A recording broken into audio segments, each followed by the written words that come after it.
તો યુસીસીને લઈને ઋષિકેશ પટેલ નિવેદન આપી રહ્યા છે। સીધા જઈએ ત્યાં હર્ષભાઈ પણ ઉપસ્થિત હતા અને સાથે અધિકારીઓ અને પૂરી કમિટી ઔપચારિક બેઠક હતી અને ઔપચારિક બેઠકની અંદર એની ચર્ચા થઈ અને ચર્ચા થયાના અંતે લગભગ એકાદ માસની અંદર અથવા તો એનાથી કદાચ થોડો ઘણો વધારે પ્લસ માઇનસ સમય થાય, પરંતુ એ સંપૂર્ણ રિપોર્ટ એ સીએમ સાહેબને સોંપશે। લગભગ 6 મહિના જેટલો સમય થયો, આપણે શરૂઆતમાં 45 દિવસ જ આપ્યા હતા કમિટીને।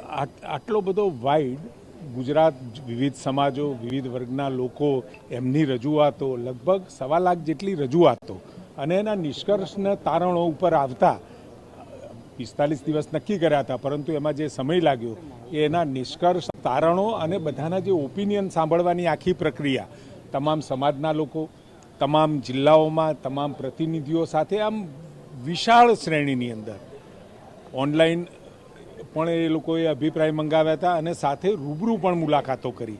આ અભિપ્રાયો ને એના નિષ્કર્ષ ઉપર આવતા સ્વાભાવિક છે સમય લાગે, એટલે આમાં એ સમય લાગેલો છે। આ મહિને જો રિપોર્ટ સુપ્રત થઈ જાય છે તો એનું અમલીકરણ ગુજરાત સરકાર તરત જ કરશે, કારણ કે પાછળ રિપોર્ટ સોંપાયા પછી એ નક્કી થશે।